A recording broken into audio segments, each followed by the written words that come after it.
Greetings, mortals. I am Natus, one of the rulers of Hell, and today I'll be reacting to Black Clover, chapter 301. And yep, I think the shippers really love this chapter by the ending of it. A lot. But let's get to it in due time. Now we have to focus on what happens in this chapter.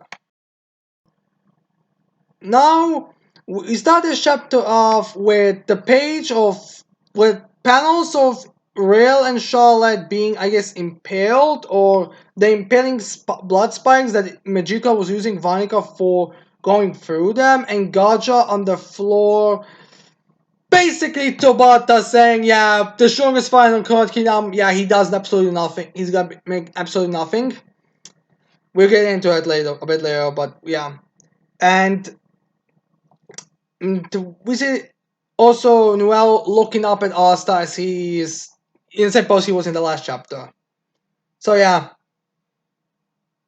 And now the chapter's title is also Those Feelings. I think My Hero Academia's chapter was a little more emotional, but I'm not gonna judge. So now we see Asta reacting to Lord Pachika again as a little bit of a status update since, you know, Vanica and Lord Pachika are the two characters right now. Who needs status updates like every chapter until we get a solution to this? Or at least every chapter that's gonna be focusing on this battle. So we see Asta be like, we managed to keep Queen Lord Pachika from exploding, but she's still got all sorts of active curses on her. So anyone who thought that Asta would be able to free Lord Pachika of every single curse, or why didn't he free her of curses at the beginning when this whole thing started? Well, because he can't.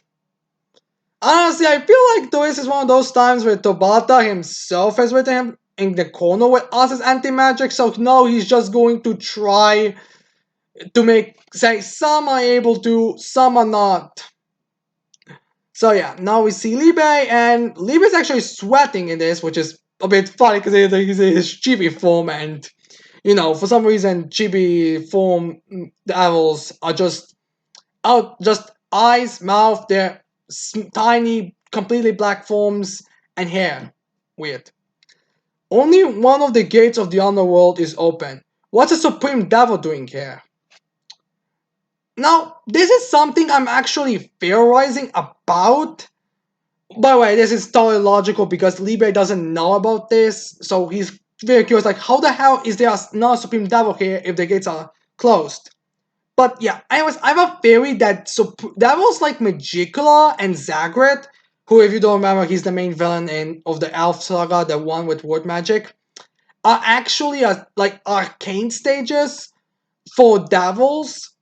Like, they're not one-to-one, it's like they have the powers to manifest themselves in the real world. It's just there's so few of them. I mean, let's be real here, the only devils who have magics like Zagreus and Magicula are them. There's not a single devil that's been showing, which is a lot more rare than arcane stages who, I mean, when Mercury magic is debatable if it's arcane, you know there might be is a little more open than, you know, Supreme Devils or something like that. Seriously, I'm not. But yeah, anyways, Libra is a bit in shock, which is logical since below Devil Union, yeah, the limitations are pretty much there. And we see this panel with Asta looking at Magica, which is kind of like paralleling the local that Noel had at him in the beginning, and him holding Guido Pachica. And now we have Liebe saying, and we see actually Asta like shaking, like he's a bit scared, which is nice to see that Asta is addressing, like, I cannot just plow through everything. Ember's like, look, I'm gonna be honest. With out W, we got no shot at winning this. Which is in a way kind of true. We're gonna see what's gonna happen, but yeah, for now it does. I feel like most people would agree with it. And now we see Magicula saying, he managed a feat like that inside the King world? I see. So he's the anti-magic user and Vonica and the others mentioned. I'm guessing referring to the Dark Triad. And more, probably. So, how much control did Magica have at Vonica at that point? Because the way Magica sounds here, it's like she was just listening to it. I guess Magica didn't interact with them or didn't talk to them. Like you'd think a discussion before would about the Clifford would have them be a little more active. I don't know. Maybe there was a dialogue. It's just it's stuck in a lesser way. So now is Magica, I guess, looking at her hands, which you know she's a child. She has some grown-up hands already. And she's like, he's intriguing. Oh, she's gonna become another one of Aston's cellmates at this point. He's intriguing, but he could convincingly bring about the most unthinkable situation. I would honestly say that was like Zaga Magicula are unthinkable situations themselves, if you ask me. And we see Magicula be like, that's enough games. It's not. First, I'll kill Lord Pachika and Vonica. Or if I get some update on Vonica, because the way the chapter with Gaja ended, it didn't leave up to the debate. Like, it was very like, is she hit or is she not? It was very debatable.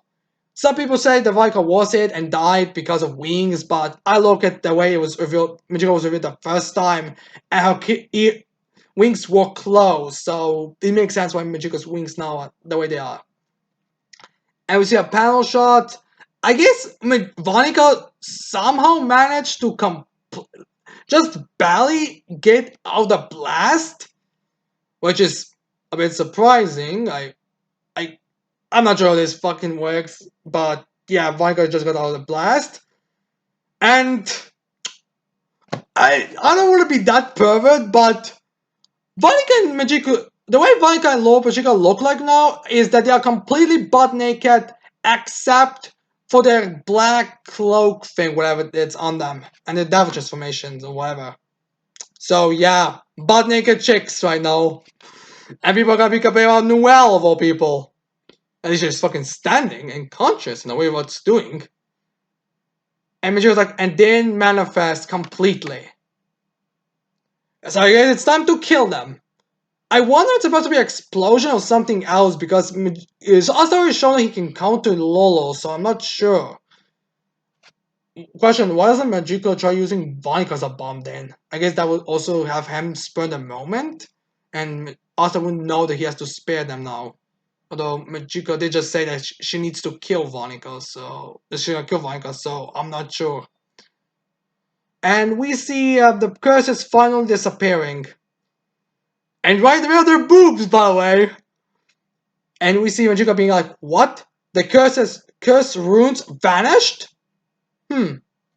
Cursed runes. That's the magic technique of the Card Kingdom. I wonder if Magica has anything to do with the runes magic and the Heart Kingdom before Lord Pachika. Theory for another time. And then we see the roses growing, and Charlotte is still standing up. And Charlotte's like, I'm still in this fight. I'll get into this at the end of the chapter. And we see Magica like that woman. Why? She should have been beyond recovery. Not only that, but her magic is increasing. Yeah, we get into it. And we see Real. Oh, it's his badass moment. Ah, ho ho ho. This isn't the type of spell I'm used to, so it took a while to activate.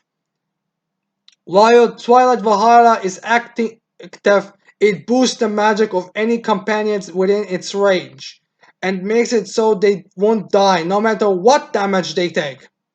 Some people may say that the explanation of this magic is Haspel.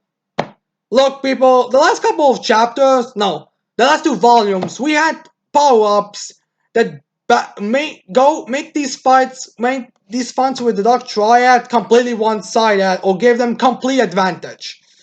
Trust me, this spell is just another one of the many. And obviously, we're just saying, just for a few more minutes, we are invincible. That flag's rising, if you ask me. Once it's over, the damage will come back, but who cares at this point? Well, I feel like everyone should. Magicula was questioning if you guys are gonna be even in recovery. So I feel like any fatal wound you guys get now will hit you like a brick. And we see us directing, and he's like, well, wow, that's insanely cool. Also, I'm glad you're not that. I do not trust that after these couple of minutes. If Asta hadn't shown up, it wouldn't have made it before that explosion hit. Thanks to that, I may achieve my ultimate masterpiece. I doubt. Yeah, well, at least it's confirmed that Asta showing up did help, very major way. And we see Magical again. Individually, they are utterly insignificant. When they combine their strength, though, through they can do all this. Now she's shocked by this. You humans really are fascinating. Some people are saying how Vonica was annoying, the way how she appeared one and the same. Well, what's your defense of Magicula then? So, anyways, now let's see what. Now we see some other trick the Magician's doing. Find something to fight. Not really, but let's just pretend it is. Dark disciples who died to amuse Vaika and myself sleep below the tower. Huh, somebody says amuse instead of hobby. Which I guess it makes sense. I will imbue them with the power of Davos and that of Silva and Vaika whose souls I hold. So is Vaika. No, Vaika's still alive. Well, Magica Tabata really wants Vaika to be like in the most like is she alive or dead at this point states as she can. So now we see I guess bring the corpses and her imbuing bodies, living corpses of blood and steel. A fool! Hundreds of them! Honestly, the numbers are that impressive. Like most numbers go into thousands. 100 isn't really that impressive. And we see them and like standard for Tabata, they look pretty cool. And now we see them fighting the Valhalla. Can't help there's some symbolism there, but I don't give a shit about it. And we see them all determined and fight against, and I'm guessing they're winning against them by the couple of these panels we see here. And now House is like, whoa, dang it! Dang, I hurt all over. We are gonna get dragged in. I'm guessing this has to do with the pain from earlier about the Avenue not being able to be used. Wait a minute. Major said there was 100 of them. Why is Major send one against Vika now? She's helpless alone. I'll just focus on his situation. Maybe we'll be just in the next chapter. So anyways, we see Asa dinging, and then we see Odin is showing back up, and she's like, thank you for saving Lord Pachika. You're welcome, and thanks for saving us. Since, Odin was able to pull us away. Sorry, at this point, I'm completely useless. The rest is all yours. Doubtful. Though anti-magic was used, that even limited could be a major effect. So I wouldn't be surprised if there's some use that he'll be used to finish help in this fight. And then we see Noel's reaction. Excuse me, what are you talking about? You just got here. No, you can totally handle this. And then we get to the shipping speech. I know that. And it was like, I know that. I bet you were insanely reckless on your way here, as usual. You're done enough. Just the fact that you came, simply thinking about you, gives me strength. Ship! Ship! Oh, it really is true then. I've been explaining it away, but to think I'd realize it at a time like this, I love Asta. It took that literal army of devils to make you realize this. But this is a battlefield. For now. Oh. Let's go, Odin. I'll focus on killing Magicula. Question, if Magicula's only partially manifested, would she really die? Or what would exactly be hidden at this point? Final Saint Stage. Wonder why it said Final Saint Stage. Is that like she's not gonna be able to use Saint Stage at this point? Because she's going to Saint Stage at this point. I see Magicula like this. Magicula's expressions aren't as like emotional as Vonica, so it's kind of hard to tell, but we see like this face for Magicula, and yeah, we end this chapter with Noel's same stage, and there is no break next week from what I'm able to see. Yeah, next chapter it's August 9th, so hopefully we're gonna get it, and not just some delay at the end. That's how times we get. Now, a couple of things that I have to address. One, it's annoying to see three characters from other three kingdoms who are supposed to be one of the strongest. Regardless of what you feel, they were presented as the strongest, and there's not that many competition for them. Be completely and utterly unconscious and helpless, while everyone from the Clover Kingdom is standing up and basically being invincible. It's annoying, but what can you do at this point? It's just expected. Two, who is keeping Vanika's body safe? Because Vanika is right now closer to Magicula than she is to everyone else, and there's 100 devils. And although I'm not sure if Vanika has to die specifically from curses, or if it can just be anything that can kill her, the way some people were talking about, it seems like it could be anything. But needless to say, Vanika on the floor. Someone, for the love of God, remove her. Like, I don't care if it's low risk, real makeup drawing to get a Valkyrie or of a Howl, whatever, to get Vanika away from that area. Like, there's a gap. Charlotte, remove Vanika. Like, this can turn south really easily, really fast if Vanika is in this vulnerable position. So please save the chick before and then decide if you're gonna kill her. Question: if Majika dies before the right now, will that just? Because that is so weird for the last couple of chapters. It's better not to think about it anymore. But yeah, Noelle's going to her same stage, and I'm guessing she's gonna be able to fight against Majika. No, I'm not sure how if that's gonna work. Again, I'm not sure how much of a time she has now. Like, it's implied there was a break between the original Saint and current, so it's really questionable how long there still is. So yeah, we'll see that when we eventually get to it. Now, anyways, I hope you like this reaction. I hope you leave your thoughts in the comments below. I hope you like, share, and subscribe to this channel for more videos in the future. And that's it. I cannot wait to see all you people next time. Bye.